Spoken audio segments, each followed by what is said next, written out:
the Solvang City Council meeting. Roll call, please. Councilmember Infante, Here. Mayor Pro Tem Claudia Aruna, Here.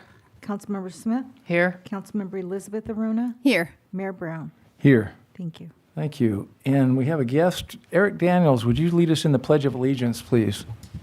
Okay, thank you very much. Ready? Begin. I pledge allegiance to the flag of the United States of America and to the republic for which it stands, one nation, under God, indivisible, with liberty and justice for all. Thank you. Okay, we have one proclamation today. We'll get started with that. I don't see a representative for this, but that's all right. Oh, is it Tracy? Okay. This is our proclamation for the National Voter Registration Day, September 2025. Whereas voting is both a right and privilege in the United States and the essence of our democracy, and whereas the value of voting in local, state, and national elections is an opportunity to express a citizen's voice on community, state, and national issues. And whereas National Voter Registration Day is a nonpartisan civic holiday celebrated throughout the United States to create awareness of voter rights and opportunities. And whereas National Voter Registration Day is celebrated on September 16th, 2025, and this year the ballot will include a special election in November 2025, and in March 2026, primary elections for local and state offices. And whereas the local League of Women Voters encourages voting and expanding voter rights, and will be conducting public forums in advance of the November special election. Now, therefore, be it resolved that I, Mayor David Brown, along with the City Council of the City of Solvang, California, do hereby proclaim September 16th, 2025 as National Voter Registration Day and encourage its residents to support activities to secure all voting rights and full access for its citizens in the Santa Ynez Valley. In witness thereof, I have unto set my hand and have caused the official seal of the City of Solvang, California, to be affixed this 22nd day of September 2025. Tracy's the representative for them? Thank you.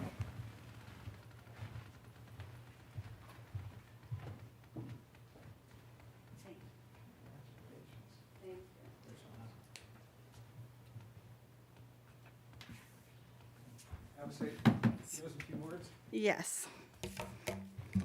The League has officially changed its name to the Santa Barbara County North League of Women Voters, as opposed to we used to be the Santa Maria League of Women Voters. So we have expanded our compass to make sure that we include everyone, to make sure that they vote. We are a nonpartisan group. We just want everyone to vote, is all we'd like to do. And we thank you all for supporting this for voter registration, because y'all are elected officers. So thank you very much. We appreciate it. Thank you. Thank you.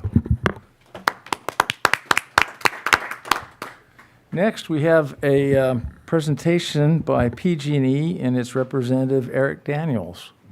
Thank you, Eric. Thank you for having me. Want to put it on? Well, thank you for having me. Mayor Brown and members, want to just give you a quick overview of some activities that PG&E has been doing in the area, as well as really just general update on our wildfire safety program. Give you and the community a little insight into what we are doing to try to prevent wildfires being caused from our system. Next slide. First of all, just a safety message. Please be sure to build your disaster kit and have it handy in your family and your business. Let's move on.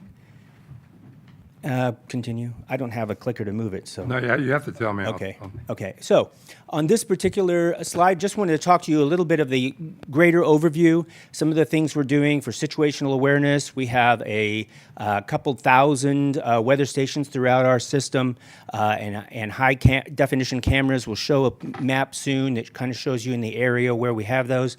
They are generally along our corridors in high fire threat areas. And we have also engaged a very highly trained organization of meteorologists and fire experts to monitor and maintain knowledge on what the terrain is like out there and what the threats are to the environment if our system should pose a problem.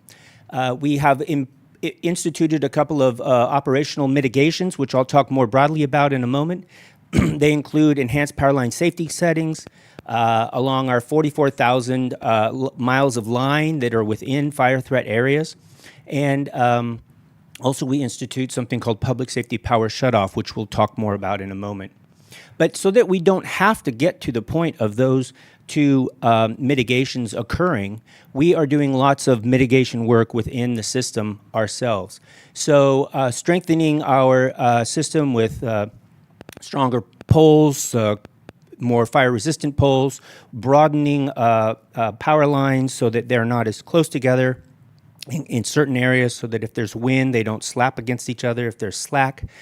Adding, in some cases, what we call tree line or insulated line, and we've done some of that in the area around here in Ballard Canyon area and up towards Figueroa.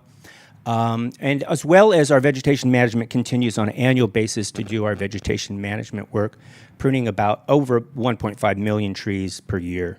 Not in this area, of course, but throughout the area. So next slide. This map shows you in the area of Solvang some of our weather stations and high definition cameras in the area that are fed into our weather system headquarters, where we monitor and obtain information about what the climatic conditions are like out there. Next slide. Next. Again, our vegetation management teams are out there. 1.5 million trees we work on every year. We address dead and dying trees. Next slide. We work very closely with the public as we do this. Many trees are not on PG&E right-of-ways. They are in private areas. And so, but they have the danger of being able to fall into our line. So we'll work with those property owners and try to achieve what we need to protect the lines. And we generally have good support from the public on that because they know the dangers. Next slide. Some information. The slides are being left with you at City Hall, so I don't know if Randy's going to be putting them onto a city site. I guess they'll be here on the council meeting replay, and so people can get this information if they'd like to learn more about some of our community resources with respect to vegetation management. Move forward, please. Next. Now, enhanced power line safety settings is a system that we've instituted on the lines a few years ago. It's a technology that we've added to the line so that when you see in this map a piece of debris might fall into the line, the line will now instantaneously shut itself off. It used to not be as quick as it is now, even though you might think it was. It's super quick now. And so that line will disengage, it will open, and it will there will be no energy, so people will have a power outage. This is an unplanned outage. It will stay out during high fire threat season. This is in the high fire threat area, of which most of your city is not technically in, only the southern part is. But if you know people that live out around town, they may be in a fire threat area, and you may hear about this, so now you'll understand it.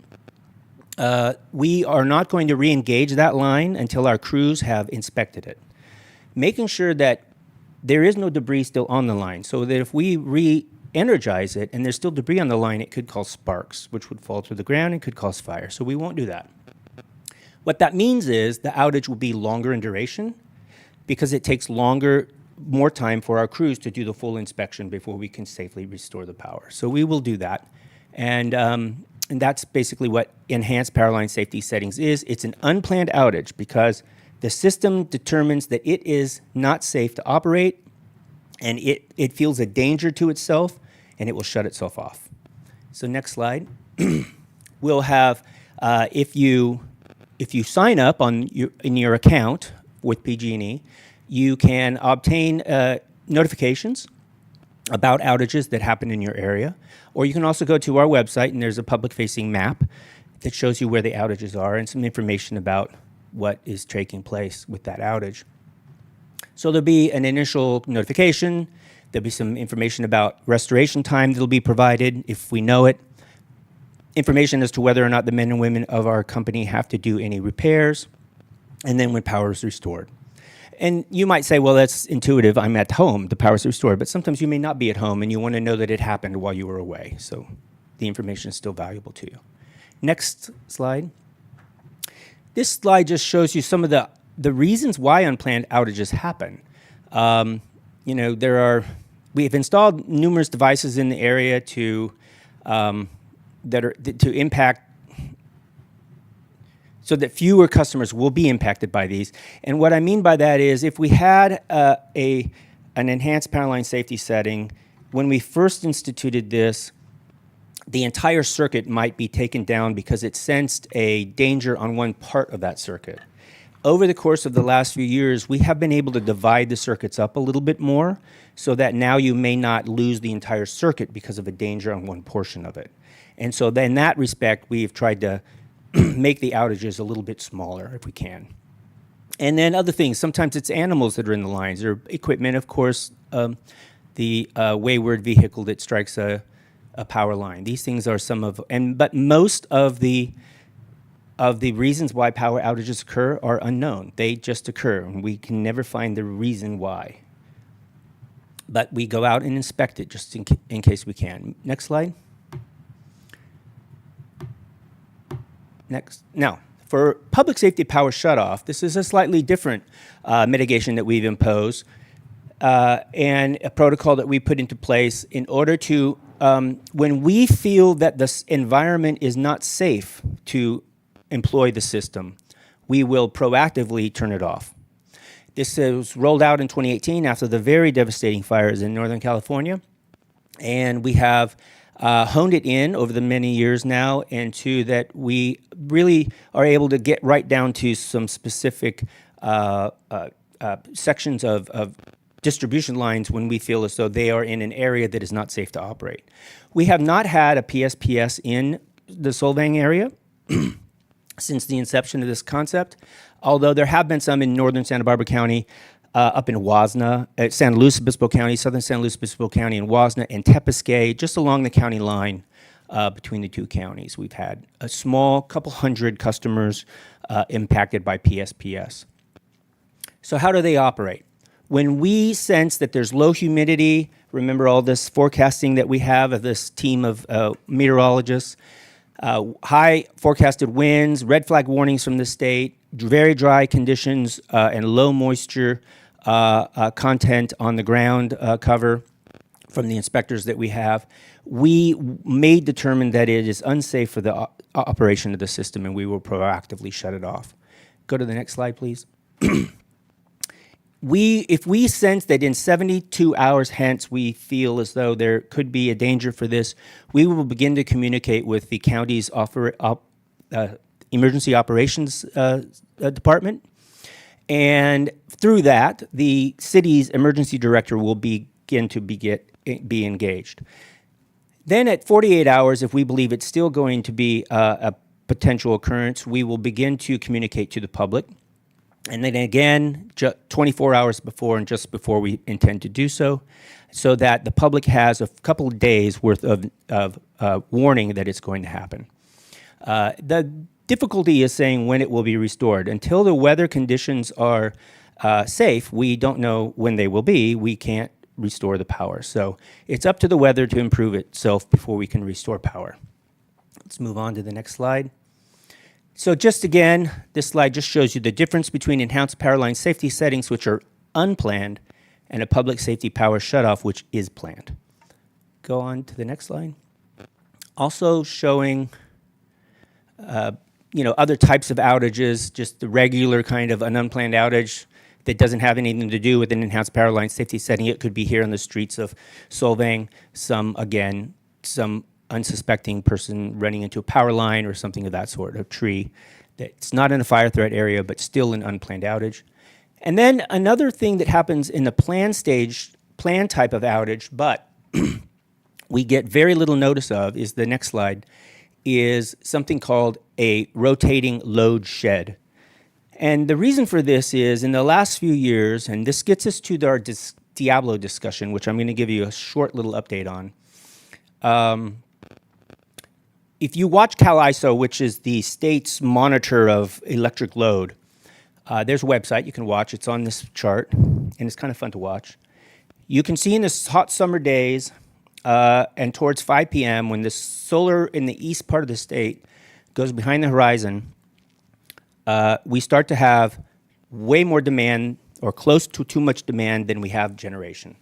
And when that occurs, the state can impose what they call load shedding, so that we don't have major brownouts that one experienced in the 70s in New York and elsewhere, where the system failed and then it dominoed and made it even worse. So we can manage it. And that's what this is about. So if we sense that this supply and demand problem is going to occur, then CalISO has preordained a number of circuits throughout the state that it will ask the utility provider to offload for a couple of hours, 2 hours. And within those 2 hours, those circuits will be offline. If the conditions continue to be a supply and demand problem, those circuits will come back online and other preordained circuits will go offline so that it rolls. We haven't had this happen yet, but we've gotten very close to it in 2022. And so the next slide is, and then I think the next one, well, I'll get to the Diablo part.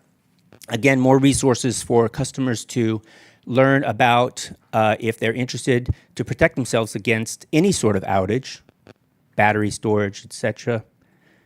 They can find the information here, so move on now.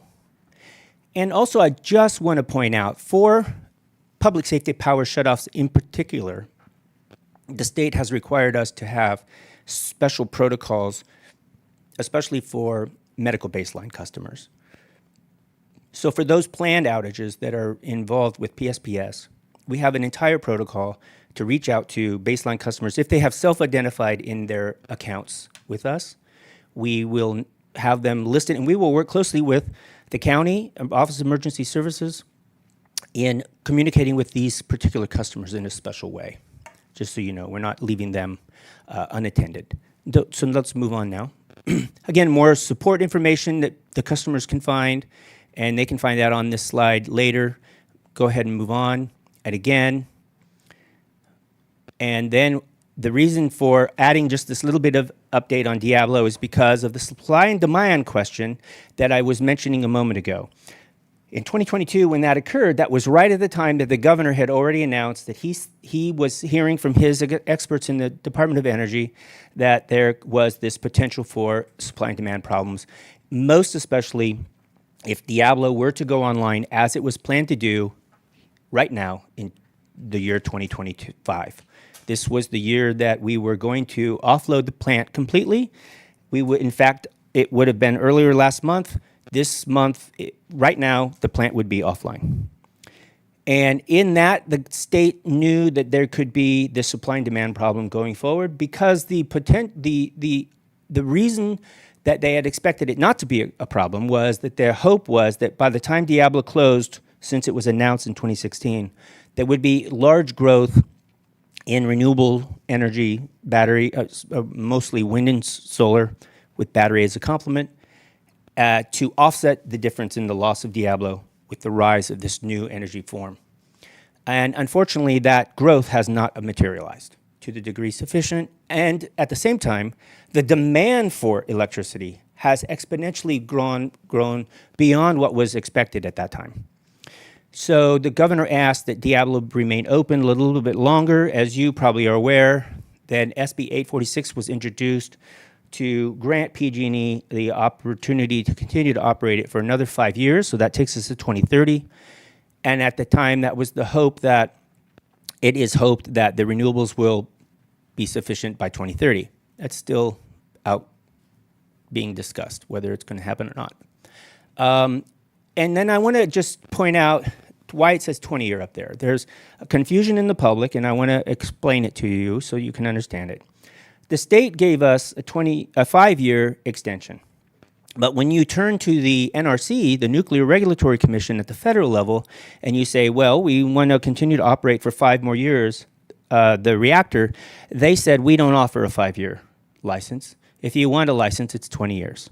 So for the federal entity that we have to have a license from. We're seeking a 20-year license. But the state and the myriad of different permits and licenses we have from the state have been only granted to us for 5 years based on SB 846. So we'll have this 20-year license for the federal government, and then the state has some wiggle room within that 20 years now. If the 5 years is not sufficient for the renewables to come online, and it's determined that we need to have a little bit more time on Diablo, they now have some runway that they can play with in that 20-year period. So it actually is a good thing for the state. So we are not going to, at this moment, operate for 20 years, although many hope we will. It is still to only a 5-year period under SB 846, unless, because of the same factors, the realization that renewables may not be online sufficient enough by 2030, we may be extended beyond. And with that, I'll be happy to take any questions. Thank you. Any questions from the board? I had a couple questions with regards to your auto power shutoff, or what'd you call it, the power line safety, The enhanced power line safety settings? the automatic one, when Yeah. there's a debris or something on that? Yeah. So would that include like wildlife, like a hawk or something Yes. like that? Turkeys are the biggest culprit, to be honest. Okay. But it could be any sort of bird. We have employed a number of bird guards.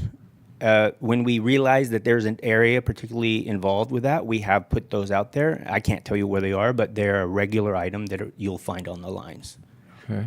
And then with that in mind, is that all your transmission lines, or is that? No, it's distribution lines. Just distribution, okay. And transmission, but the transmission lines are not generally where critters cause a problem because there's so much more distance between the lines. But in the distribution lines, you could have contact between the two lines on a widespread bird like a turkey.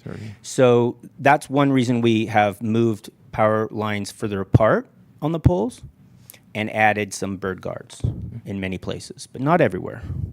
How long does it take to shut down the plant if you're decommissioning it?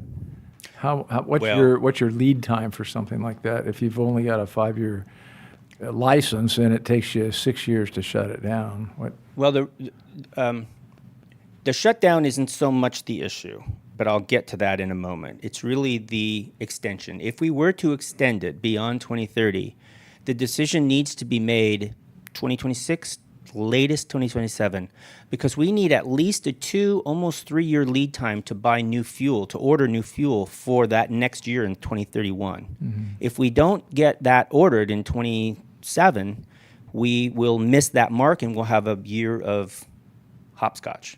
So, of course, we don't want to do that, and the grid doesn't want that. This customer base doesn't want that. So we need to make that decision sooner than later. If that doesn't happen, we are, at the same time, in 2016, when we announced we would close the plant in 2025, we began the process in this county of San Luis Obispo for the decommissioning of the plant. So running concurrently, we have also been seeking the decommissioning plan out of the county. So and that's almost completed. And so we have basically a plan for how to decommission the plant when and if we get to the date that we do shut it down. Okay. Then I'll just speak as a consumer with the feedback I get. What do you, besides some of these legal costs and regulatory things, what do you apply the culprit for the inflation of energy cost in electricity? Over the past 2 years, it's outpaced inflation. Energy costs have gone up very high, and it seems to never come down. Although I do believe in the next year, we will see a flattening out and a reduction of some of the costs. And one of the reasons is the cost to carry Diablo is being spread over the entire state now, instead of just PG&E's customer base. But that really isn't where our expenses are, believe it or not. The plant is paid for. So it's just operating costs that we're maintaining there now. And so energy at Diablo is some of the cheapest on the grid, give or take 3 cents a kilowatt, which is way better than anything you'll find in a renewable portfolio. But the reason for that is for that growth is because in order for us, the state wanted to encourage the growth of the renewable portfolios. And so we were required to make some purchases, long-term purchases of that sort of energy some years ago. And that was very expensive energy. So that, because it wasn't 3 cents per kilowatt. And so that's in our portfolio that we're having, that you're paying for now. And it's part of the built-in costs of our having to become a greener grid. Do you, follow up, do you think that the safety measures that you put in place will help with our insurance cost as well? I'm not going to talk insurance. Okay. But the idea would be, I cannot speak for what the insurance companies are going to do, but from our perspective, we want to make the community as safe as possible by implementing these protocols and procedures so that we are not put in the same position that we put ourselves in some years ago when we did cause some catastrophic fires. We do not want that to happen again. So whether the insurance industry and their premiums to you reflect that or not, I cannot say. But that is our goal. Thank you. That's all I had. Any others? Thank you very much for Thank having you me. for coming and sharing with us. Thank you very much. Thanks, Eric. Cheers. Okay, we're going to move on now to public communications. Would you read that into the record for us, please? At this time, you may address the council on items not on the agenda and on consent. Time limit is 3 minutes, and we will start with in-person public comments first. Okay, I have Miss Tracy Beard would like to speak about scarecrows.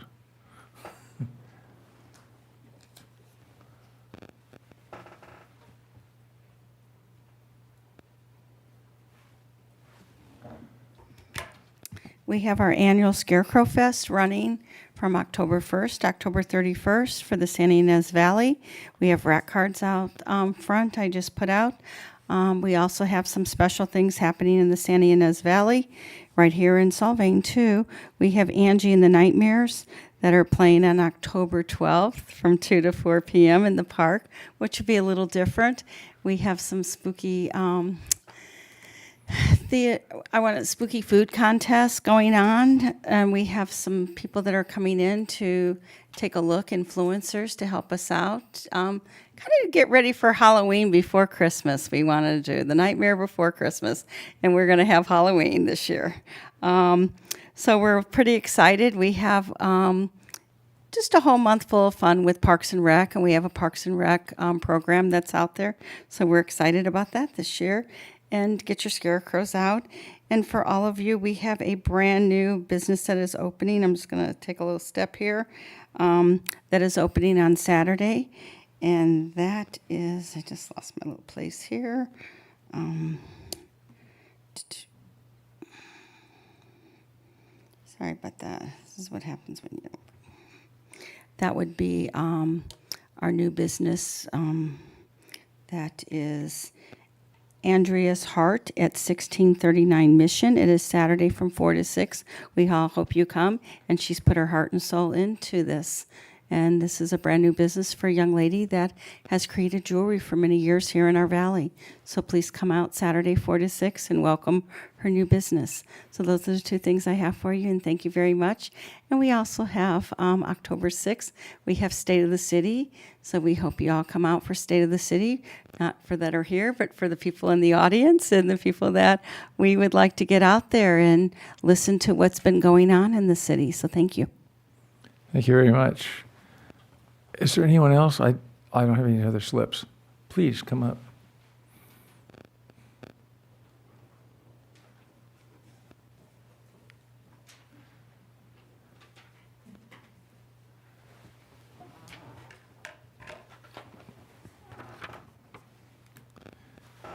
Please, yes. My name is Vashti Wilson, and her name is Coco Chanel Puff. And I'm here today to talk about the Responsible Dog Ownership Month for the City of Solvang.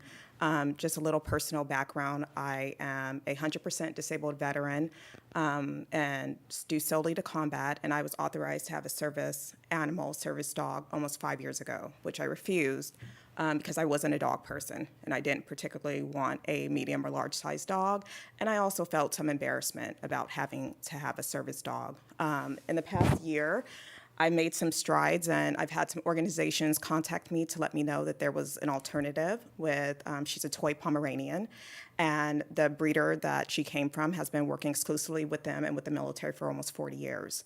And so I was able to get her with her training and the cost at a considerable cost. The reason why I'm saying that is she has absolutely changed my life. The medication that I had to take because she is a medical alert dog has been reduced.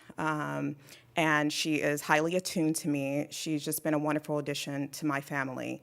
The reason why I came today is I walk her exclusively in downtown Solvang. She is 4 pounds full grown, which means she cannot take flea or tick medication.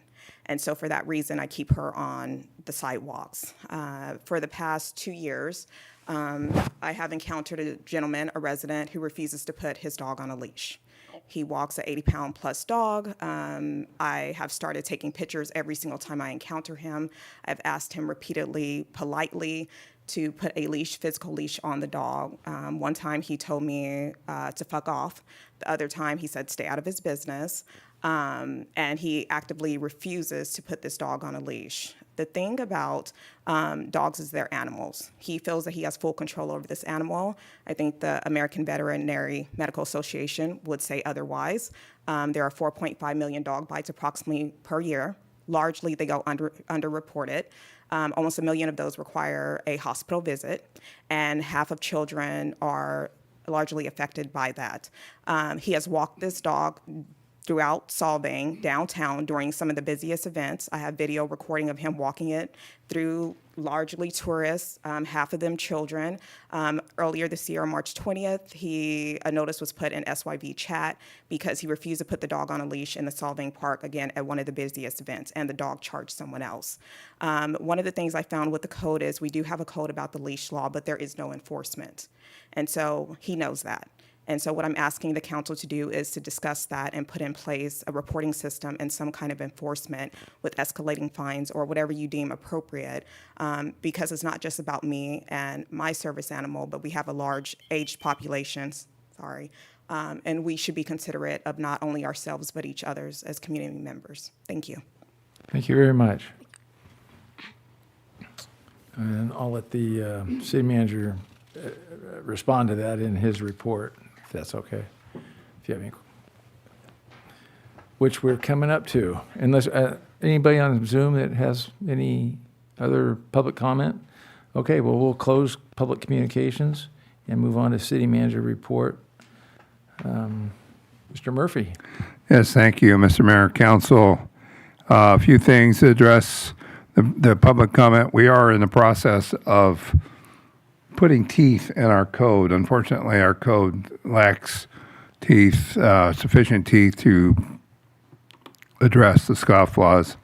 In many cases, they're administrative fines and they need to be criminal. So we're working on that.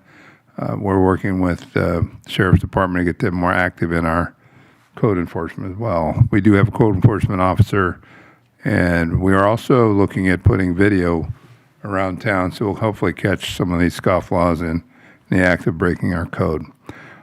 Other things I wanted to announce, kind of tacking on to our Chamber's representative, Tracy Beard, Haunted House is October 24 and 25, so that's the weekend before Halloween. As I announced at the last meeting, we are looking for volunteers, not only as guides, but also as monsters. So some of you can come let your monster out and have some fun. I also wanted to point out at the next council meeting, October 13th, there will be a presentation by our utility director, Jose Acosta, to talk about water rates and why they're high and where they might be going in the not too distant future. So I wanted to give a little preview of that. I also received, kind of tacking on to the PG&E presentation, I received an email earlier today that beginning tomorrow afternoon, there are expected to be some thunderstorms in the area with rain, potentially rain. And obviously, as we know, thunder can often, or lightning can often start fires. So they are predicting some amount of rain, but not a significant amount. So it's throughout the region, and batten down the hatches because fall is here. So that's all I have to say for now. Thank you. Any questions of our manager? Okay. I was thinking that don't we outsource our enforcement for the animal services to the county? We contract that with the county for animal control, yes. Okay. But for the That's not- people that aren't using, abiding by the leash law, that's a code enforcement or law enforcement issue. Okay, thank you for that clarification. We'll move on to item 5. Would you read that into the agenda, please? Government Code Section 53232.3D, AKA AB 1234, and Government Code Section 84308, AKA SB 1439, report out, ex parte communications, council comments, requests. Thank you. Who would like to start? Any feedback, comments? Oh, come on, really? All right, well, I'll get started. I have lots. I want to let you know that I was at the rededication of the Mission Church, the main building there, which they've completely retrofitted for earthquake, and they presented to our city a little plaque in appreciation for services, and that probably should go to Raphael and his team for helping get that accomplished. I also want to let you know that we were at a People Helping People meeting, the city manager and myself, last week, discussing our present relationships and how we might improve those with resources that they have and we have to bolster that. I had the privilege of being on a tour with our Parks and Recreation head, Jenny McClure, and got some information about our current upkeep and maintenance of the different different planters and so forth that we took over for Inner Nature in that contract. I also want to give a shout out to our financial team, who again, and I don't know, this is a broken record, but they have their Certificate of Achievement for Excellence in Financial Reporting from the Government Finance Officers Association. Again, a great job. Thank you so much for all you do. And watching the pennies, my dad always told me, if you watch over the pennies, the dollars will take care of themselves. So I appreciate them doing that. Then I want to thank our team for a successful Danish Days. Everybody pitched in, and everybody was doing something to help, whether it be parade coordination or road closures or whatever. And many of our staff were witnessed volunteering. I mean, cooking and doing and cleaning up and doing things like that nature. I appreciate the rolling up your sleeves and helping with such a community endeavor, and I appreciate that time that you spent on doing that. And I think everybody on the team was engaged in something. I was at a staff luncheon last week, the week before, and got to witness some of the awards that they have for fun things that they get to do. And I also want to appreciate, and it is noticeable with regards to the cost savings that they do by fixing our equipment as opposed to sending it out. Their skill set doesn't seem to have a stopping point. There's somebody there that can help and get it done, and I appreciate the fact that they do that, and saves us thousands of dollars every year. The rest I have a few suggestions on Danish days, but I'll take that to the committee. And then I was at a SB CAG meeting last week, and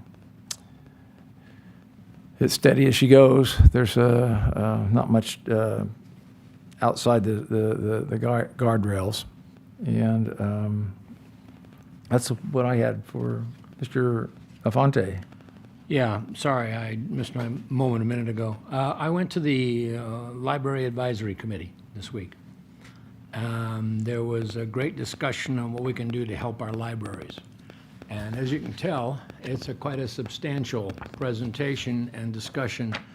There was even discussions about wanting to raise taxes to help the libraries. Obviously, that's going to have to go through all the cities and everything else. We share our library with Goleta. So it is an ongoing process of what we need to do. Our library, of course, its biggest problem is space. We need a new location, I think. Anyway, and I would second your comments about the Danish Days. It was run spectacularly. Everybody helped. I was there at Parking Lot 2 today to meet with some other people for something. And Thomas Burkholm kicked me out of the parking lot. Because they were trying to move all the stuff out of there. And he said, we'll just bash your car if you leave it here. So I had to go. Anyway, they've done a great job. They have. There's a good committee, and they got a lot. It was very fun. It was a great community event with lots of happiness and joy throughout the weekend. So much appreciated. Anything else before we move on? Yeah, I just, I have to say, we fell short on the Ebelskipper eating contest. We didn't come close to the record. I think the record this year was 17. The record is 36, and somebody that doesn't even live here got it. The good thing is that if you do win, you get an Ebelskipper pan so that you can practice for next year. Make your own. Wow. 30 plus is a 36 record. Ebelskipper in 5 minutes, hands-free. Wow. Yeah, you can Yeah. only use... Yes. Wow, he probably looked like he has a drug problem with all the powdered sugar. So, terrible thought, but thank you. Okay, let's move on to item number 6. Would you read that for us, please? Consent is for routine administrative city matters and is approved with one motion. City council members can pull an item for discussion. Thank you. I know that I have some questions about the item 6C for the special events guidebook.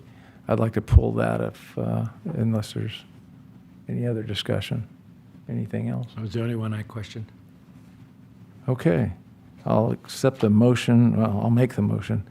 I move that we accept all consent items except 6C. Pull that for further discussion. I'll second it. It's been properly moved and seconded. Roll call, please. Councilmember Infante. Yes. Mayor Pro Tem Claudia Rona. Yes. Councilmember Smith. Yes. Councilmember Elizabeth Rona. Yes. Mayor Brown. Yes. Motion passes 5-0. Okay, thank you. Questions I had, Well, I could try and handle it, but Jenny's here to back me the up. folks that are here, hopefully we can get some. I had a question. Is there a difference in fees between local or non-Solvang users versus out-of-town users, or should there be? Just a nonprofit and, a regular. Right. For-profit. or for-profit. nonprofit. Okay. We talked about numbers. The step number 2 in the order of things was the closure of streets and parking. Is that true whether it's a partial closure or a complete closure? Can you explain a little bit more what you're looking for? Well, yeah, I think it's on page 45 or something, right in there, 42. The, So are you asking about the $300 well, there's, versus the $175 when we require street right. parking closures? Because sometimes, what if they close streets but not the parking lot? Or what if they? Well, it all involves staff. So if we have to close a street or a parking lot, it involves more staff, so we charge more.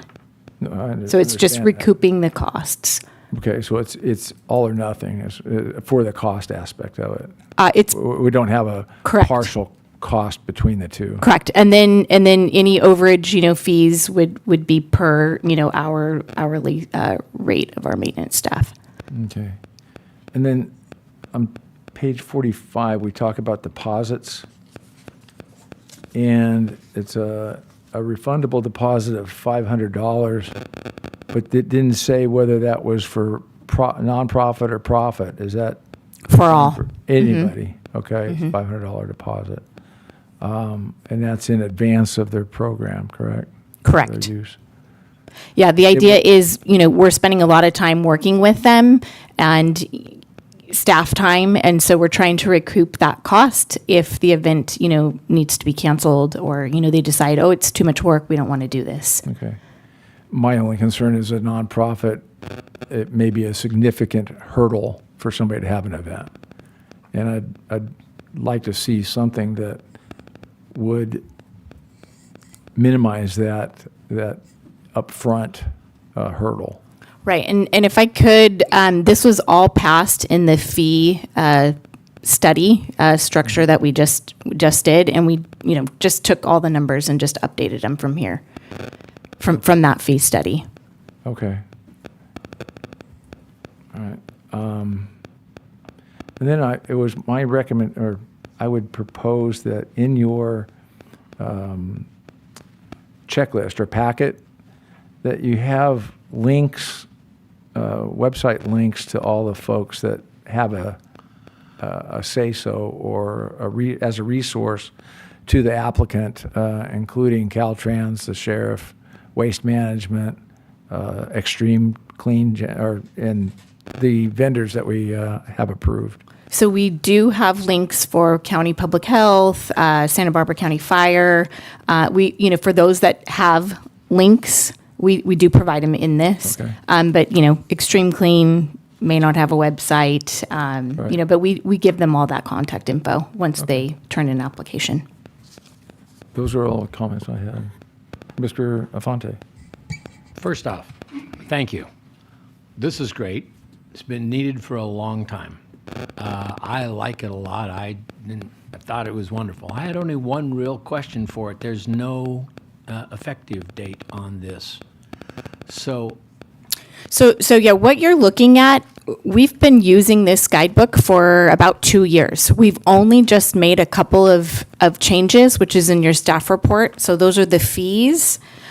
We've just updated some guideline policies with like County Public Health and Santa Barbara County Fire. They've changed kind of some of their protocols. And then also some process improvements. We've included some parade info and rules, things like that. So don't you need to have the effective date on this document with those changes in it so people know which one they're getting? That's the resolution. Okay, so if we agree to this, then you're going to put the effective date on it. Correct. Resolution says effective immediately upon adoption. I didn't see it on the screen. I wasn't sure. That's why I was asking. Thank you.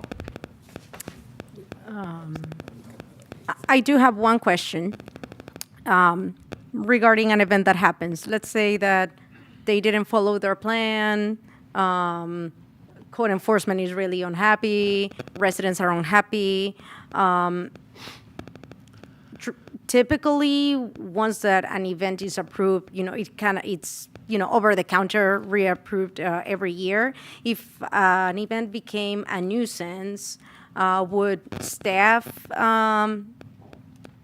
revoke their approved event, or would that come to council? What would be the process for? Yeah, city manager and then to city council. Okay. Do you have any additions? I was going to say page 43 of the agenda, page 6, excuse me, of the guide, talks about permit denial, revocation, and appeal procedure. So we did anticipate that. If somebody basically comes in and doesn't do anything they said, and we've kept their deposit, we as staff, and they obviously can appeal to council if they want to, we as staff can say, hey, you guys blew it last year, we're not allowing you back. Or maybe you're coming back on some kind of probation and require them to jump through some additional hoops. But for the most part, I'm not aware, since I've been here in 2.5 years now almost, I've not heard of any situation like that, but we are prepared for that. Thank you. Any other questions?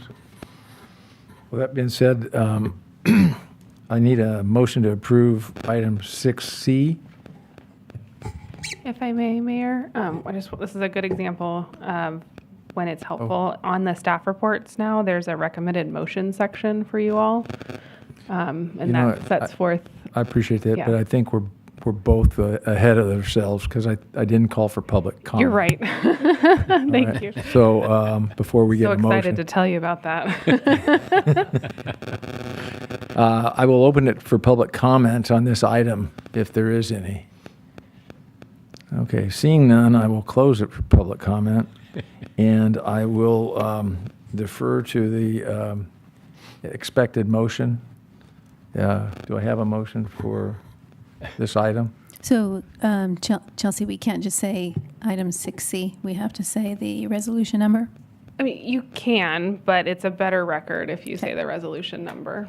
Okay, so I'll move to adopt resolution number 251301, adopting the updated special events guidebook. I'll second that. Roll call, please. Councilmember Infante. Yes. Mayor Pro Tem Claudia Rona. Yes. Councilmember Smith. Yes. Councilmember Elizabeth Arona. Yes. Mayor Brown. Yes, Motion passes 5-0. thank you. Okay, we will move. We have no public hearings on item 7, so we'll go to discussion items on number 8. Short-term rentals and policy application.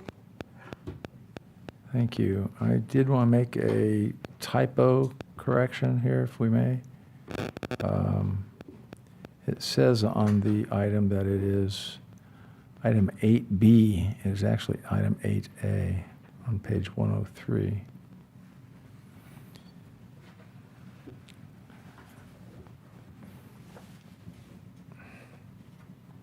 The very top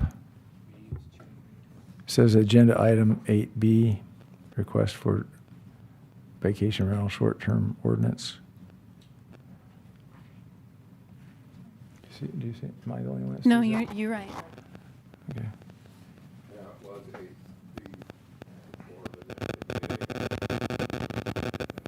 Okay, yeah, just if you'd correct that.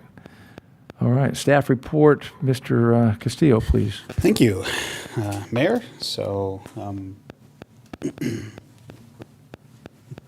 we'll get there in a minute. There we go. We're bringing back this item again for further discussion and getting direction on a new short-term rental ordinance. So again, just to give a sort of refresh, we had our previous ordinance that was adopted in 2015 that is currently in place today. In March 2025, you as a city council directed us to work on amending the vacation rental ordinance, which we decided was dated and lacked some of the tools that other ordinances and other jurisdictions have. And so sort of this reminder that no ordinance will be adopted this evening. It's simply to receive input and further direction. At our August meeting, we tried getting that direction, but we were asked to come back. So here we are. We are back. We did include 2 draft ordinances that were included in your staff report. Attachment A is for a draft ordinance for simply just having short-term rentals in the village mixed-use zoning district only. And attachment B includes the ability to do short-term rentals throughout the city, throughout residential zones, with some exceptions. So we were tasked, there was a question earlier by the city, by one of the council members to provide a map that's included in your blue folder of where the location of the short-term rentals are. The ones that are shown in green on your map and on the screen are what we have permitted. As you can see, the majority of our permits are within the Village Mixed-Use District. There are a few that are located in the R3 zone. That was a carve-out that was created as a part of the 2015 vacation rental ordinance. And then the flags in red show are basically what we have flagged for the last year as advertised short-term rental units, whether they're active or not, and they're in various locations throughout the city. So some of them in our R3 zone, a good chunk is in the R2 zone, some of them in R1. So they are located throughout the city. And again, these are what our current vendor Rentalscape has captured as advertised at some point in time within the last year. So there are some people that advertise and then pull it, others that are continual advertising, et cetera. So, but again, those are what we flag in red, and the green ones are permitted. So again, the primary question still remains. Should the city allow vacation rentals outside of the Village Mixed Use Zone, formerly known as the TRC, now known as the VMU? And then what do you want to see added to this ordinance?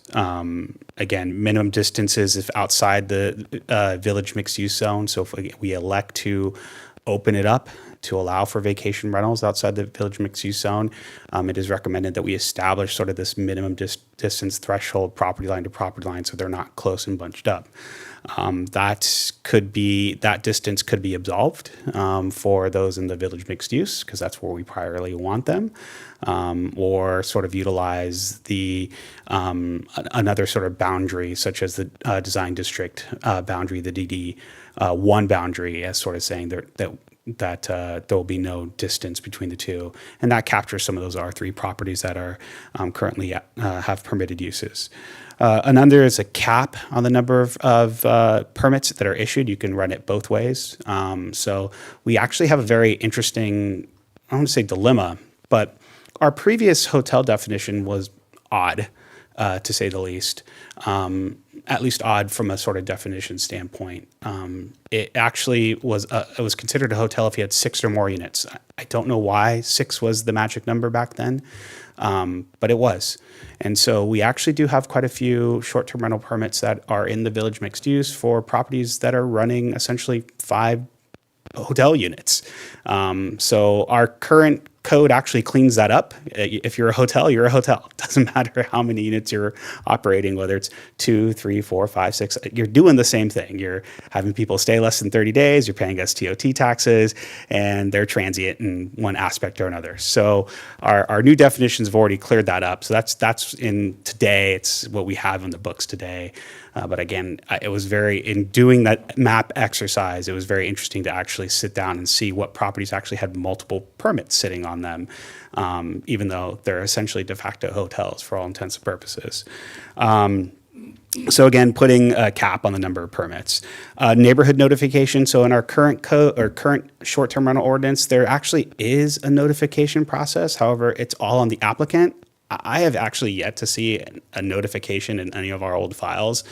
And technically, the applicant's supposed to be doing this every year. I've yet to receive a notification that they do this every year. So we are recommending, especially if we do short-term rentals out in all residential zones, to have a neighborhood notification. And that actually would be run by city staff versus the applicant. So again, we control it. We control the information that gets put on there. We send out the notifications. We can also post it on our city website. So there are a lot of things that we can do and we have a lot of control over. The other question that was sort of left outstanding was this idea of homestays. And so just again, to reiterate what a homestay is basically it's not the entire house. So most short-term rentals are entire homes, but there are some that run it as only certain bedrooms because they do want to live there on site on the property. That is an ability to do that. There are not as many permits that are out there for homestays. It is sort of a thing, and again, the owner of the property needs to be there. during the stay. That really wasn't decided on last go around, but again, I'm still throwing that out there for any debate. And then the last one was a minimum stay requirement. So in experience, so especially in a high tourist area, especially if there's a cap that's put in place, I would highly recommend putting in a minimum stay requirement. What that does is basically ensures that you are actually utilizing their vacation rental for what it actually, we're giving you a permit for, which is a vacation rental. We have, in practice, in some instances, some people get the permit and they don't use it. They use it maybe once or twice a year and that's it. And, you know, again, is that economically fair? Whereas we've given you a permit to run a short-term rental, we expect some TOT out of this. And so if you're not utilizing for that, then let some other homeowner or property owner get that permit and utilize it for a short-term rental. So again, that's maybe up in play, but it's really based on the direction that's given for you this evening. So with that, I'm going to open up to the council for questions. Thank you. Do we have any questions for? Yes, I have a question regarding the types of dwellings that can have it approved. And it says that under the prohibited housing type, it's ADUs and junior accessory dwelling units. I was just wondering why that's in there. It's in our code today. So again, the state of California has basically taken over how we process ADUs and JADUs. It's probably the best way of putting it. And so they're really stressing cities to permit these as solution to our housing crisis. And so many jurisdictions, including ourselves, have prohibited them to be used for short-term rentals because for all the benefits that a homeowner gains for putting in an ADU, such as no development impact fees, no new water meter fees, no new sewer fees, I can continue on with the list if you can. We really want that generated to actual long-term housing versus short-term housing. Okay. All right. Yeah, I think the incentives we created for ADUs really are for affordable housing, not for commercial purposes. Correct. And our current code already prohibits that as is. So we're just making sure we're crossing our T's and dotting our I's. I'm kind of curious, if my counting is correct. We've got 22 or 23 non-permitted housing units or rental units. That's about correct. That's advertised within the last year. So that is correct. Some of these look like they're in the VMU. Some of them are. And they were not permitted, but they are using them. That is correct. So we need to chase them down and get a permit on them accordingly, but Well, if I may add on to Mr. Infante's comment, you didn't offer anything in this set of suggestions that contemplate fines if someone doesn't comply or doesn't have a permit anymore. And we haven't had, any repercussions for this kind of outcome. Do we want to revisit that if someone is not complying with new code, that we have consequence? So they're tied back to our administration citation code, which recently has been buffed up, and the new fee schedule reflects sort of some of our new fines for short-term rentals, and some of them are pretty hefty at this point. So again, it's just at this juncture, we've withheld going after them because we really want to have certainty. Do some of these property owners have a path forward? And if so, we'll give them the path. If they do not, then we now have direction. There's no path forward for you. You need to come into compliance.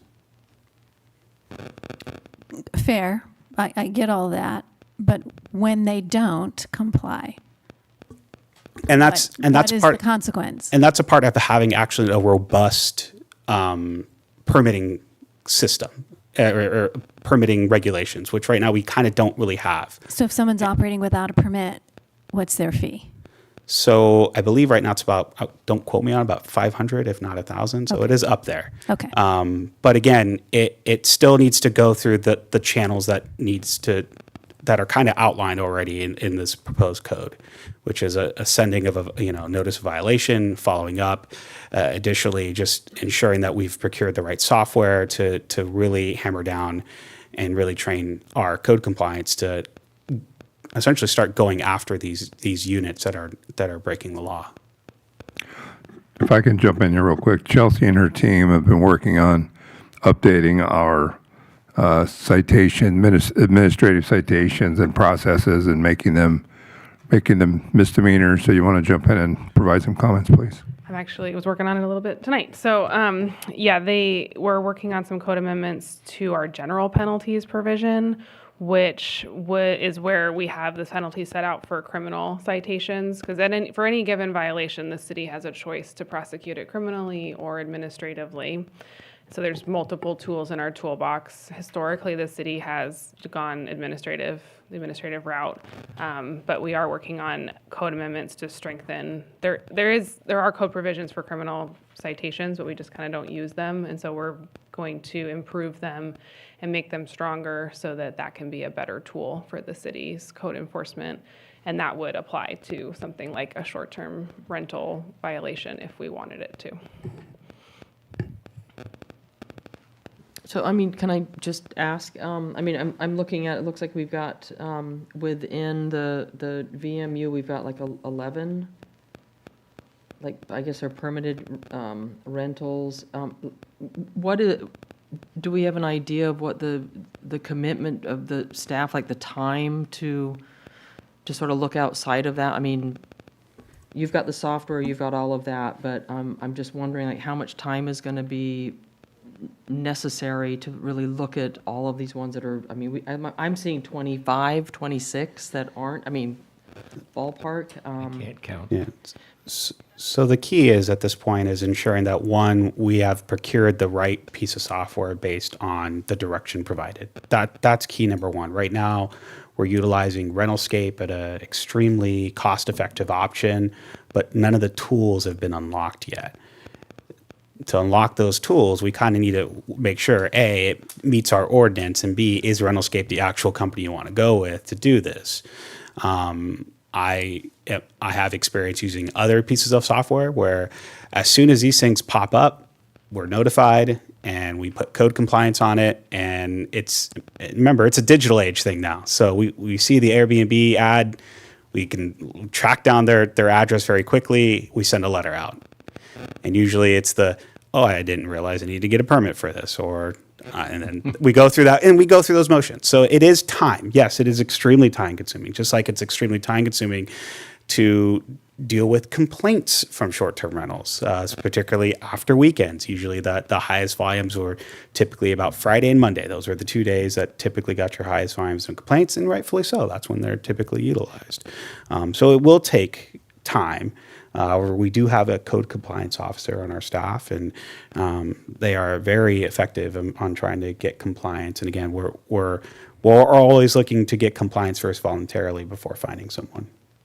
On that point, though, I had some operationalizing questions, but even before that, Raphael, I want to make sure I'm reading this correctly. You have exempted, basically excluded any of the R3 zones from allowing a short-term rental. Is that correct? As proposed. Again, that's proposed. as proposed, and it'd be directed to bring those back. So if we accepted it as you presented it, then it would eliminate, I think the way I did the math was about 15 of the STRs that are on our map right now. Some of those... Seven in the actual approved and 8 in the unpermitted category. Is that right? There was an exception that was written in that said if you had a issued permit in the R3 zone, you're going to be allowed. So you're going to be grandfathered in? Well, not necessarily. You won't be allowed to transfer it. So it'll be so if the property sells, then it goes away. So Okay. there is no transfer ability of a permit. It doesn't stick with the property. I saw that, which is good. Yeah. Which is good, or at least it forces someone to reapply. And if we introduce or hold firm on caps, then it's still kind of first in, first option, right? Correct. And again, and the first option will go to everyone that is obviously a property permit holder. They're the first ones to get in. We've built in about 6 months to apply for them usually, and obviously once we start going through the motions, they'll be notified via mail to get up and ready. But the 6 months is really the reality is for us as a city staff to get ready, because we do need to procure software. We do need to be trained in it. We need to feed it our GIS data information, et cetera. So that is sort of, it's built in for a very good reason. It's for us, mainly for the city to get ready and greenlight a revamp of our system. So back to the bigger point, if we agree that R3 is excluded from short-term rental approvals, then do you agree we are reducing the number of current STRs that we would be approving? No, actually, we're not. Because again, there's a good bulk. There's 7 of them, 7 or 8 that will be able to apply for them. So they technically won't be. But the 8 that are not, that are those would have in to come out. business today, because Yeah. they're at least advertising on some platform, they will Yes. not be eligible. That is correct. Yes, and that is consistent with our housing element policies to preserve the higher density housing for long-term, more than 30 days. I think that's consistent with a lot of other things too. One point that for me is important is to be conscious and careful about how much competition we introduce to our hotel properties, especially and particularly in the VMU. So that R3 category of properties feels more close or more akin. It's not a house. It's not, where you're going to bring your family and have multiple bedrooms and maybe a pool on prem and a kitchen. But a R3 type of rental feels like it's very close to the same experience you would get with a hotel. So we're creating competition where maybe that's not our intention. So I prefer that R3 exclusion. I think that should be reserved for, affordable housing. It's already dense. We can preserve their neighborhood, and that I think is probably the right thing to do. And if we stick with that, we will already reduce your operational burden. Yes, and again, there are some other things to point out, and specifically there was a limit to new units in the VMU as well. Because again, we have to remember that this council approved a very sweeping legislative change, kind of forced onto us by the state, but you have allowed mixed use in the VMU. And so we would need to be extremely cautious that just because now we allow residential units doesn't necessarily mean they can all convert to short-term rentals. So that is also kind of built in as well. So on that point, my counterpoint to that would be we have controls if we accept your suggested caps. Correct. And that again, that's the point of, we want to be able to preserve the housing. Now, that doesn't stop a applicant or a property owner to say, you know what, I want to do a mix and match. I want to do a mix of some residential units and some dedicated short-term rentals. Cool, that's fine. We're okay with that. And then obviously we, as city staff, as through our processing of any sort of mixed-use project, we ensure that the proper compliance is there. 1, the parking is the biggest one. And 2, that especially if they're condos or become, even apartments, that they're notified that, hey, you're going to be living next to a short-term rentals. And having those sort of conditions of approval in place, we want to be very cautious that while we would be okay with the mix, it would need to be conditioned properly. Okay. I think you're on the right track. I think the devil's in the details with compliance and enforcement, and to do it outside the VMU, in my opinion, would be, I don't think the juice is worth a squeeze on it if we just had it in the VMU for short-term rentals. We need long-term and stability, and all those properties that aren't in the VMU were zoned originally as residential anyway. And if they want to rent it out, there is income property, there's income available, but it's not going to be short-term. So they can still lease it for more than 30 days. So I'd be inclined to give you direction for just focusing within the VMU for approved and Just want to remind about public comment if we're getting to direction for staff. okay, But if we we still have could do staff that. questions, please don't let me stop. okay.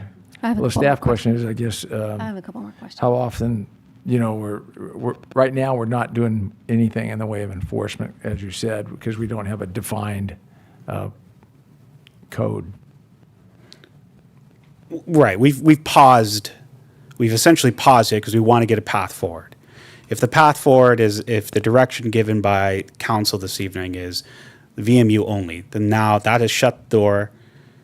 We go and work with administrative services and code compliance to start getting that list to say, hey, you've advertised a short-term rental within the last 90 days.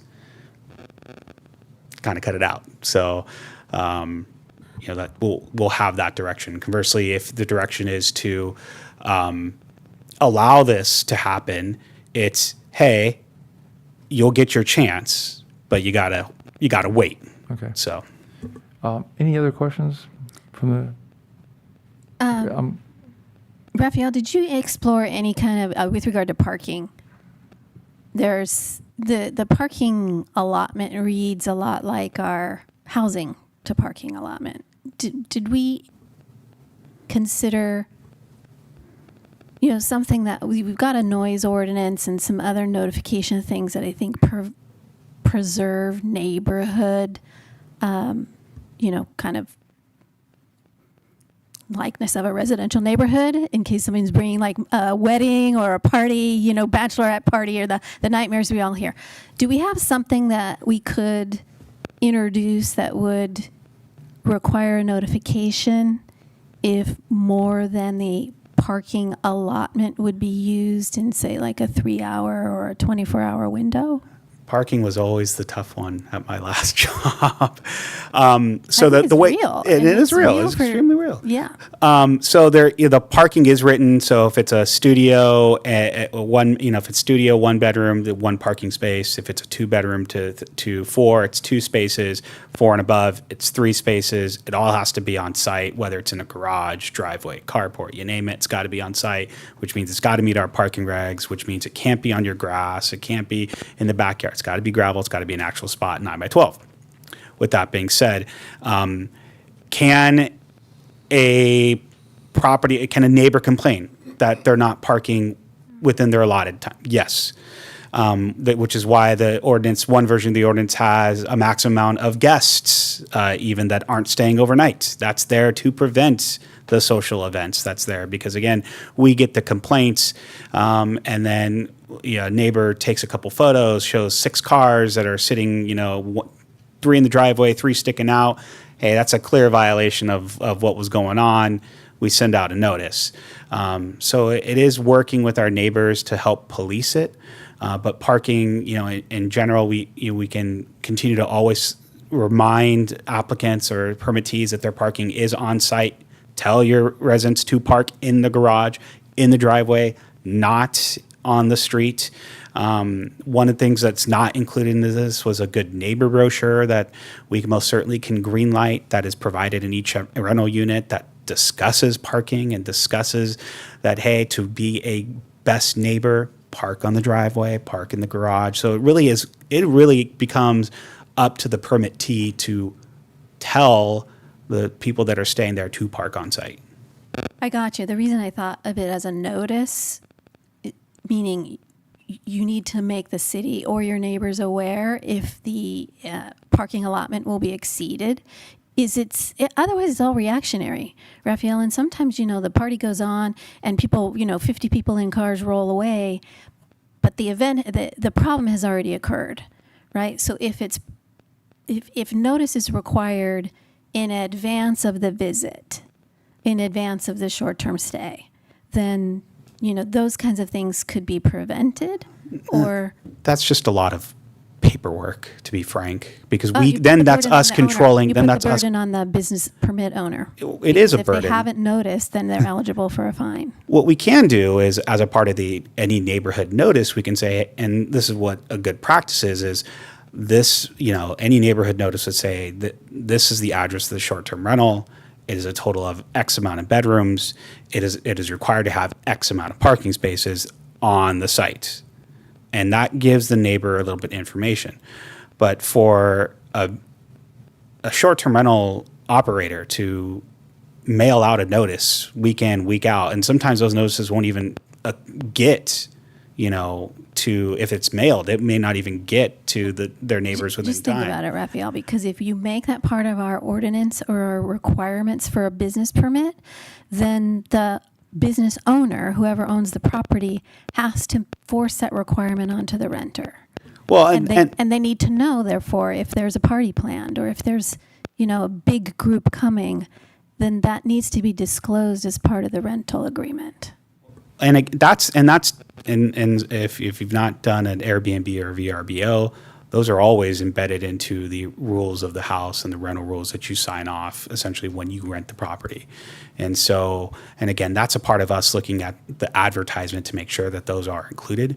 That's why we require a permit number to be included as a part of the online advertising. But again, that's a lot. I mean, to me, that's a little bit, running a business is different.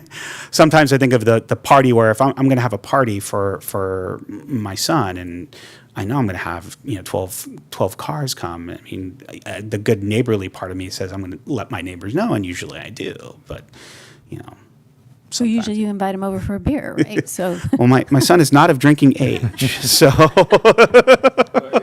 not yet. So that's how that household goes. Okay. I'm going to open it up to public comment at this point in time.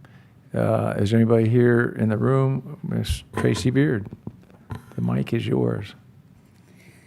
As representing the business community, this is a very poor decision within the hotels, in our restaurants. It takes away when you do a vacation rental. They stay in their place. And I think you see how many people are here tonight, residents that are understanding what's happening in our community right now. And I think we need to have more clarity and we need to have more exposure on this for them. And this is just not comfortable with the business community doing this. And I've talked to a lot of our hotels, everything like that. They're not comfortable. And the parking has always been a problem when you're outside those areas. And I think those residents need to be notified exactly what's going on. I'm not trying to fight against, but there needs to be much more clarity and much more examination on this, because if you're running a short-term rental, you're taking away from our hotels, and especially if you're doing it illegally. And I understand both sides of where we're trying to get some TOT in, but they are not AUD compliant. They do not comply with every standard that our hotels have to comply with. These short-term rentals do not comply with that. For handicap, disabilities, anything like that. And we're talking the parking. Our businesses are paying parking as they come in new to you for parking, to put 5 cars or what you determine the parking. And this is a bigger deal than what we think it is. And it's going to open up a can of worms in areas. I think staying in the TRCs is fine for this, but it needs to be much more transparent to the community, because I don't think the community's here to listen tonight. Thank you. Thank you. Any other comments online? None? That being said, I'll close it to public comment. And back to council for further discussion. I have a comment basically in reaction to what Tracy just said. Tracy, representing the business community.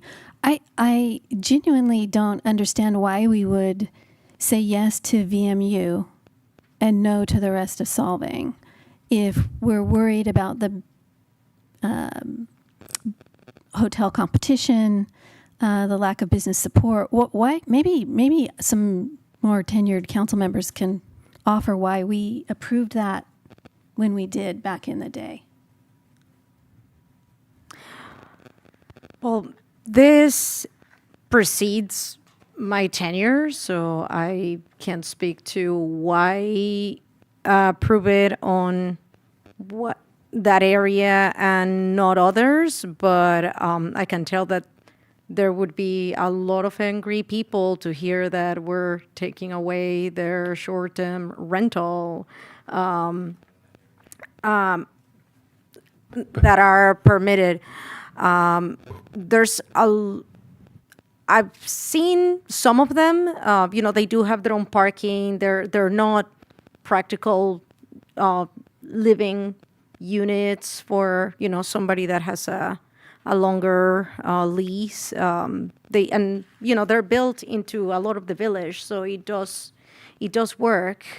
I think it makes perfect sense to rent out a certain tower for the 4th of July weekend. You get an excellent view of the fireworks, and you pay for it. But that's, the one rationale that I have. There's people that have been compliant for many years, that have been doing it for many years, and it would be tough to tell them, sorry, you can't do it. I genuinely don't understand then why we would control the market and say it's only allowed in one section of the city, but not everywhere in the city, because you're creating competition with the hotels regardless of location. So to fill, you want to go, Mark, and then I'll supplement whatever you got. Go on. Well, thinking back in the history of a lot of this, I don't remember all the details, but one of the things that it had to do with in the VMU was we allowed second stories, and we allowed apartments, and we allowed different kinds of rental units all throughout there that supplemented the area in there. The primary issue, and I would go along with Tracy, the unpermitted is a problem. The ones in the VMU that are permitted are paying TOT.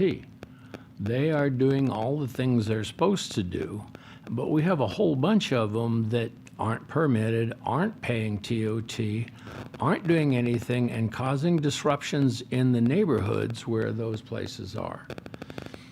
So I'll leave it to you, Raphael, but I don't have a big problem with it. I mean, even the Lansby put some rental units on the other side of the street behind them. I mean, these are hotels that expanded them that way. So I don't have a problem with that. I think I think caps are important because it it's not a control of the market, but it can govern things that get out of control. The point of the ordinance or the resolution is to limit and better put more provisions, more transparent provisions, and more rules in place for how guests of those rentals and their owners, right, how they can actually operate or not operate. And the fact that we are going to require permits, I think, enforces the policies. So all those things are very healthy. I think the real question is very simple. Do we want to let it outside the VMU? If we do we want to control it within the R3 zone? Because then that, sort of says we are preserving affordable housing. And even if we do mixed use, if that was our justification, those units still could have been, and that's why we put mixed use for VMU. They could be affordable housing options instead of just saying, well, put a short-term rental to a limit anywhere in the city, and that changes the experience for what someone comes to Solvang for. They can have a hotel room, a small cottage, or they can have a multifamily house. But controlling that is just saying, hey, this is not going to turn into Palm Springs, and we still have a very conscious perspective on what our residents and their daily experience is.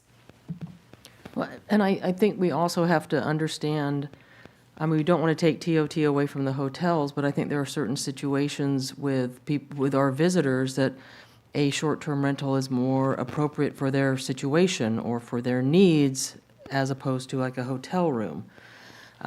So I think we do need to offer that. So I think we do need to look at how we want to expand this or not. But I think if we have control and we have, permitting and we have fines and we have a way of controlling what's going on, and it looks like Raphael's working on that so hard, and thank you so much to you and your team for doing it. But I think we do need to look at the visitors that come here, that they may need something other than a hotel room. I also want to note that having it in the VMU area allows us design requirements as opposed to any R3, if it's straight residential and not mix and match, we would have no outcome of the design or the colors or anything else as it relates to residential. But partly why we have mixed use, it's a minimum commercial of 51%, so we do have design control within the village area. And I think if we're going to allow this at all, that is really the only area that should be considered, for the reason that that's the only place where that infrastructure exists. So they are using the restaurants, they are using resources downtown, and not disturbing residents who, quite honestly, might be fed up for the day with tourists. Who knows? I've had the occasional through that. I would like to see the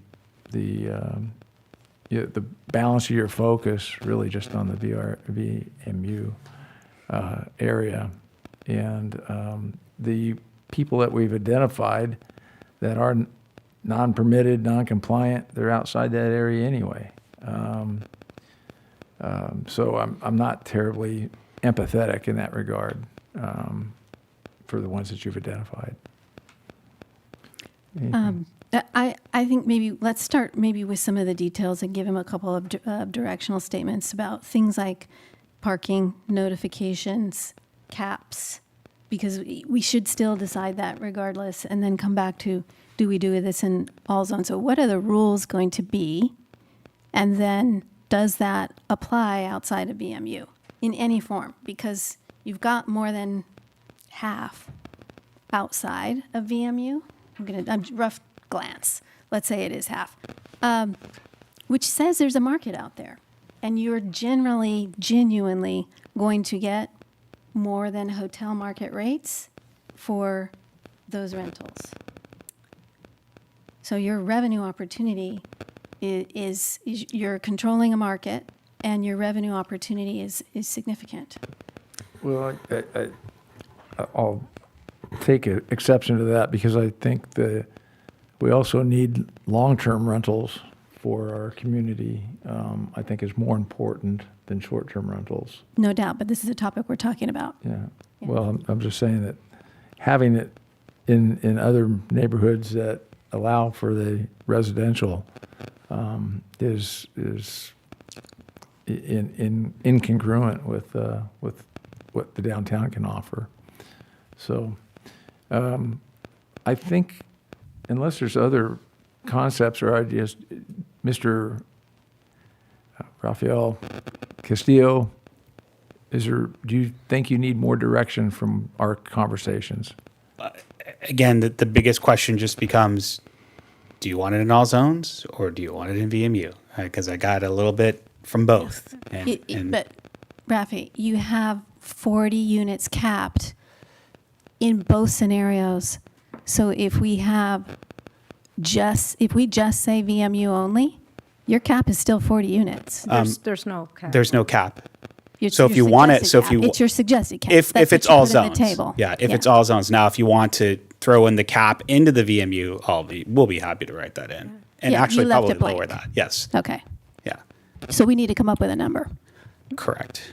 And yeah, I just want to add that the only reason why I even entertained the idea of questioning whether we should have it outside of the VMU or not was because I was hoping that maybe one of these 20-something people would come and plead their case and, tell us why this is a good idea. Otherwise, yeah, I feel pretty strongly on just keep it on the village mixed use, maybe entertain a cap. I don't, otherwise, yeah, I don't think it's really tough to find a place where to live in Solvang. So I don't feel like even entertaining the idea of having it outside of the mixed use zone. Okay, I think So it sounds like, and I want to get affirmative that it would be just the VMU only, cap 40. 40 is a pretty comfortable number. I'd actually reduce that down to maybe 35. High. Right, would because say again, 20. it's us going through our system, and there's a few properties that I mentioned earlier that, again, I didn't write your code to begin with, but it was like, it was very odd. It says 6 units. Now I've seen 2 and 3, and typically there's a bed and breakfast clause that captures the 2 and 3. When I was discussing with Jason Banta this morning, and we alluded to put our 90s thinking caps on to think about why that would be.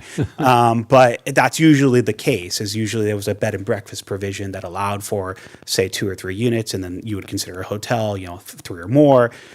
We didn't have that. And it was 6. And it's evident because if you see one green dot that's sitting on the middle of the CR on Mission Road. Yeah. That was because of the 6-unit apartments, correct. At the top of the CVS. Right. And so there's some residents who claim that, well, that property owner is illegally doing short-term rental. They're actually not. It was determined back in 2021 that because it's 6 units and under, they can do and lodging was allowed use, they can do a short-term rental. And it's a complete head scratcher. And again, we've cleaned that up. If you're a hotel, you're a hotel. Call it a day. And in this instance, in the VMU, you're a hotel.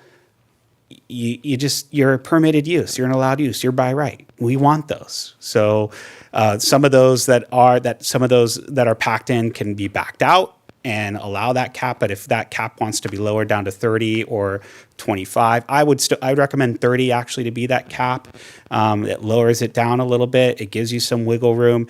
And the fun thing about, as like I say, with all codes, we can always revisit the code. And the intention of this is to not keep this a one singular time, and I'll recheck in 10 years from now. It's actually because it is 10 years since we've checked in on this ordinance. But it would be actually an annual check-in, because we want to be able to show our progress with enforcement, bring down those illegal units down to 1 or 2, or hopefully 0, and then tell you what the revenue is, how is it going on, and also change the user experience, because right now we're still collecting it by hand. They got to stale mail our payments to TOT, and utilizing a new permitting software system for this, we can then collect these online through Stripe. It makes life a lot easier. So at this point in time, I think I'd like to make a motion. I have one more question. All right. Go. Neighborhood notices.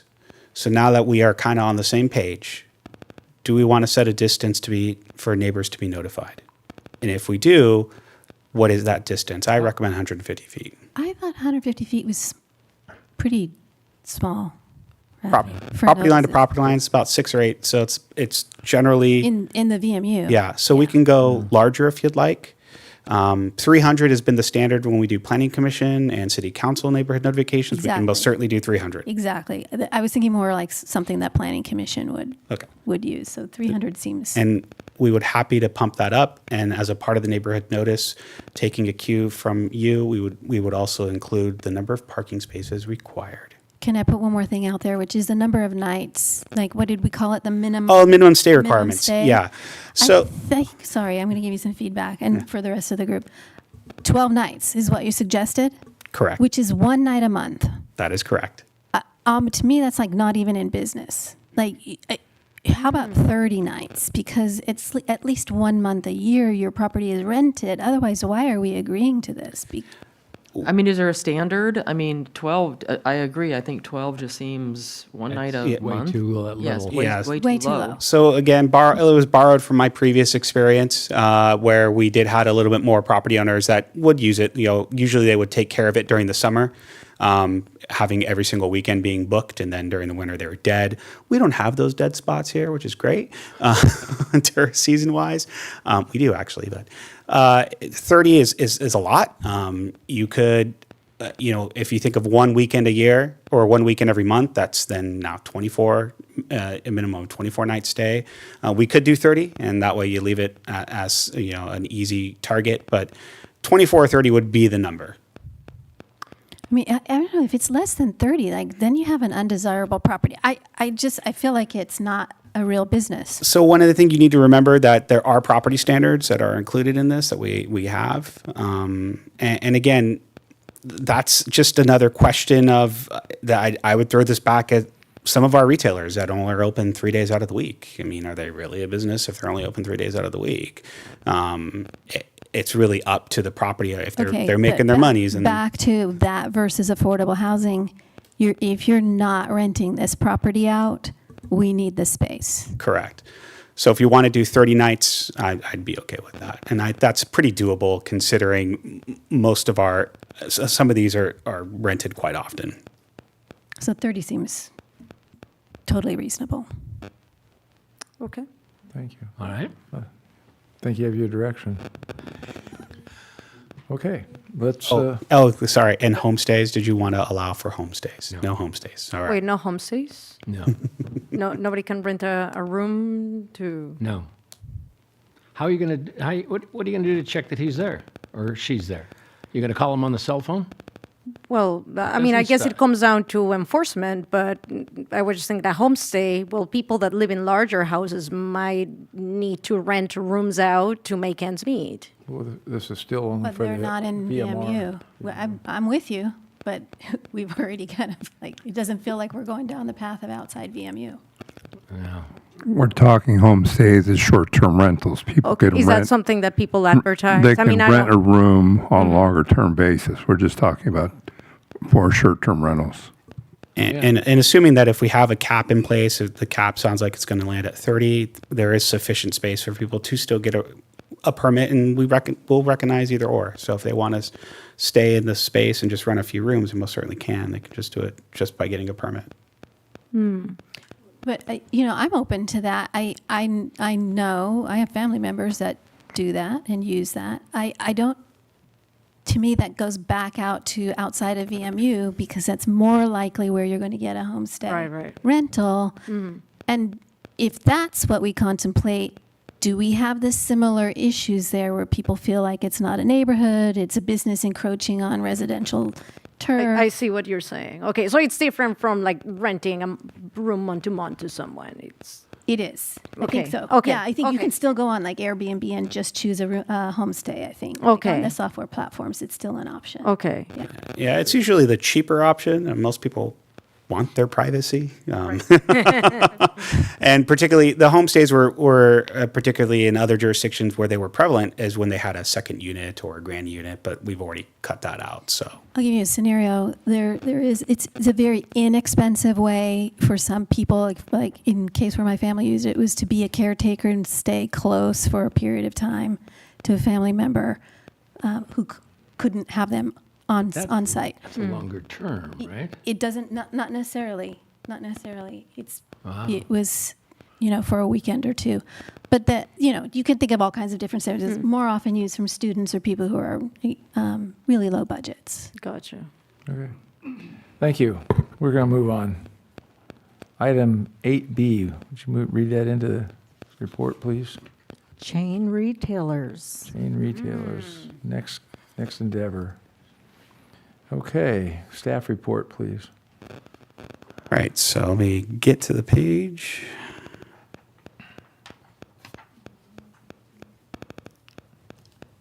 So just a little bit of background. At its March 24th meeting, the City Council requested that staff provide information on chain retailers in the City of Solvang and their current status and potential impacts. And also, it was noted that provide some information on ghost retail stores and their presence and relevance. So again, with the idea of preserving our small town identity, our character. So in our municipal code, section 111219C prohibits formula restaurants in the village mixed use district. So a formula restaurant is defined as having a standardized features such as menus, decors, uniforms, etc., with 5+ nationwide locations. Formula restaurants are allowed outside the village. So currently we have 2 non-conforming formula restaurants in the village, and then outside we do have 1 formula restaurant located at the Nielsen Center. So again, that's sort of the setup is we have existing regs for restaurants, but we do not have for chain retailers. So the village is largely independent. A lot of locally owned businesses are located there. We do have a couple exceptions. Valley Hardware, so that's connected with Ace Hardware. Kahuna's, First Street Leather, Rocky Mountain Chocolate Factory are examples of chain retailers that are located here in the village. And then we do have outside of the village national retail chains like CVS, the UPS Store, and New Frontiers. So there are times where landlords do prefer chains for the stability in the lease rates, but it is at risk of displacing small businesses and sort of erodes Solvang's charm.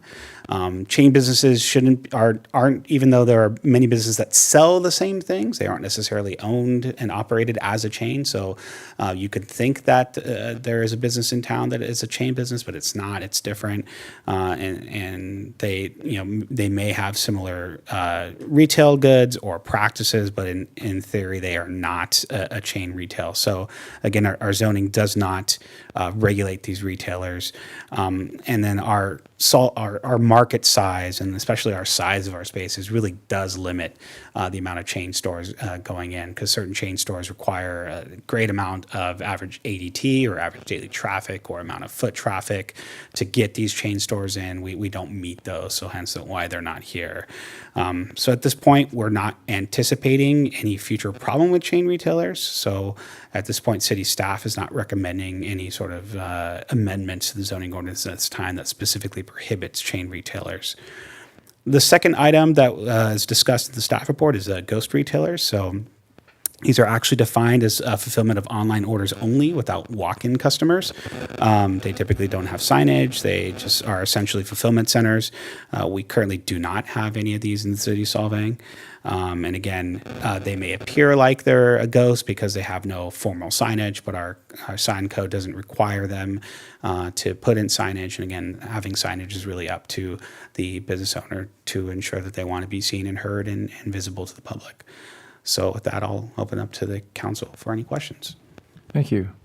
How would we define a chain retailer? Would it be an organization with more than one location, or brick and mortar type company? That would be an interesting, we can look into it in terms of the size, the number of retail outlets. Again, restaurants is set at 5. Would it be 5? But again, if you set it to 1, I guess why the genesis of it is the biggest question, because again, you're running up into an economic interest of if we have such a tight regulation, then that means stores that go out of business, landlords may not be able to fill them because of such tight regulations, because of those limitations on the number of stores. Agreed, but that's also true with our restaurants. And so I'm just trying to find parity here in some way. But the chain stores, basically, we are unique in a lot of ways.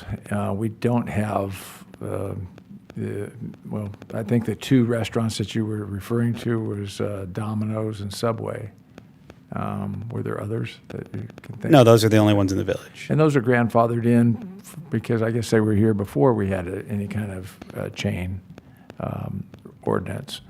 So I guess, is there going to be a proliferation of chain stores here? Probably not, but at least, but a chain store would be, even a Nike outlet, or something along those lines. So I'm trying to maintain our unique Danish small town boutique type of place, and it may be better discussed as a BID project for Business Improvement District, if that were to come in our future. I mean, like I said, our spaces are really small, and our average daily traffic, those are typically the biggest drivers of chain retail stores, is average daily traffic, ADT. And so there's a reason why you have, restaurants are an easy one, so I'll pick on these. There's a reason why you have a Starbucks on two competing corners, which you always scratch your head why they're two Starbucks opposite of corners. Well, one's capturing one level average daily traffic going one way, the other one's capturing average daily traffic on the other way, and it makes life a ton easier. So I'm going to turn right instead of making a left turn for my Starbucks. So that, again, ADT is the biggest driver, and sizes of spaces. Most formulaic chain retailers need about 7,000 to 10,000 square feet. They need that space not only from the front end, but from the back end, because these chain retailers also function now as de facto shipping locations for drop-off so people can pick up. So they tend to have a lot more back end space than meets the eye. And our spaces in our town really don't accommodate that at this time, and nor will they in the future. So again, understanding that we want to maintain the charm and what's there, but at the same time, we need to outweigh what is our government interest in regulating this, if at all. I'm gonna play. Go ahead.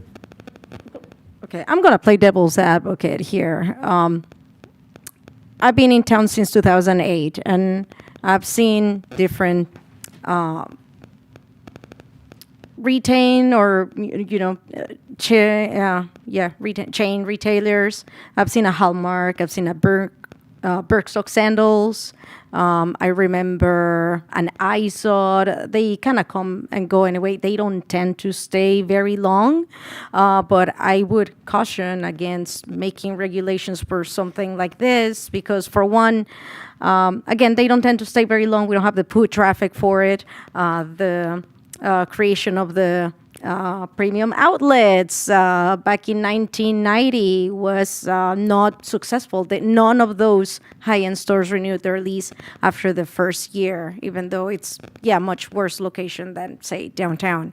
But also, I would much rather have the Kahuna store or a similar retailer that takes well care of their store and carries higher end merchandise than another cheap made in China trinket store that keeps popping up throughout the village, and they all sell basically the same merchandise, and they add no Danish value to our town. So I would say if somebody wants to try opening a chain store in Solvang, maybe let them, and economics will decide if there's a demand for it or not. Rafael, can I just ask, in your knowledge, I mean, how many, if any, chain retailers have inquired about moving into the village? Yeah, let me go through the thinker about that. None. But we do have other smaller businesses that inquire a lot about opening, whether it's wine tasting or it's clothing stores or others. That's a different story. I mean, that happens quite often. But a national brand, no. And that's okay.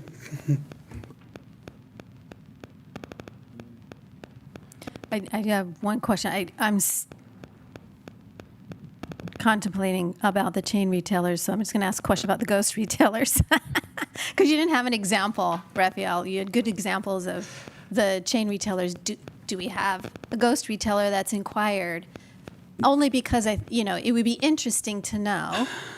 And we don't have that much commercial square footage, but where we do have it, like in the outlet mall, it's unused primarily. And if we could create jobs and commerce in space that's not competing with retail, truly not competing with retail. Yeah, I don't have a good example of a ghost retail outlet. The best one I could think of is Kohl's. and we yeah, all like a Kohl's, pickup store. the large department store, but it was a de facto Amazon store of picking up and dropping off your merch. I'm trying to get And a proportionality. How big is that problem for us right now? it's a none problem is what it Okay. is. Okay. Again, our biggest challenge from an economic development standpoint is how do we work with the owners of the Nielsen Center to find a partner to fill in the old Rite Aid, because that's a huge space when you start Super thinking about it. noticeable right now. It is extremely noticeable. It's 15,000 square feet plus. There aren't many 15,000 square feet supermarkets or drugstores Right, opening. and there are jobs lost when they vacated, so Yeah. we need to be sensitive to that. Correct. So, an idea, obviously, of a drop-off fulfillment center would make sense. A satellite one would make a lot of sense there, to utilize a ton of warehousing space in the back and only a minimal in the front. That makes sense. Would our code allow it as it stands today? Yeah, it actually would, and I would want to advocate that. I was going to point out a couple of other potential those types of stores are Sears and JCPenney do a lot of catalog stuff. Sorry, I'm still curious about that. So for a ghost retailer, who gets the retail tax revenue? Well, Online, or in yeah, our I zip mean, code, because it's delivered to the zip code? That's Is that delivered right? to the zip code, which is why you got to punch in your zip code all the time. And the state of California asks you if you bought anything online. Okay, got it. Okay, so maybe not that big a problem. Yeah, Sounds like it. don't fix it if it ain't broke. Yeah, if it's not broken, maybe we don't want to wade into that. The chain retailer is, to me, it's more complicated, and a large part of me is not inclined to govern the market, overtly govern the market. But it seems like it worked for the restaurants. So I think it is important to find ways to ensure that people who come to Solvang get a very unique experience, and that it's not a shopping experience or a retail experience that they could get every place else and then choose to bypass Solvang because it's not unique or not interesting. But I don't know. I feel very uncomfortable dictating who can go into business here. All right, I'm going to open it up for public comment if there is any. Anybody in the room or anybody on Zoom? Seeing none, we'll close it to public comment just as quickly. And I think probably this is just a receive and file, and thank you for your feedback. I don't believe that there's any action to be taken or further, maybe in the future, but not nothing immediate on your behalf. Thank you for bringing it, unless somebody else has questions. Thank you so much. No, thank you. Okay. That concludes our agenda items. Are there any closing comments from anyone on the council? Thank you to everybody that participated and made Danish Days happen. It was fantastic. It was nice. I just sort of want to give a shout out to the Solvang Fire Department. In the last week, fire alarms have gone off at where I live in the complex. We have sprinkler alarms, and they have been amazing and have come out on time and checked everything. And it was just a water level issue, but they were just fantastic. So I just want to say thank you to our local fire department. It's always nice to thank the fire department. Anything on this side? I want to remind everybody that on this October 6th is the State of the City, and welcome anybody that wants to partake in attend that. And we are adjourned at 8:29. Thank you.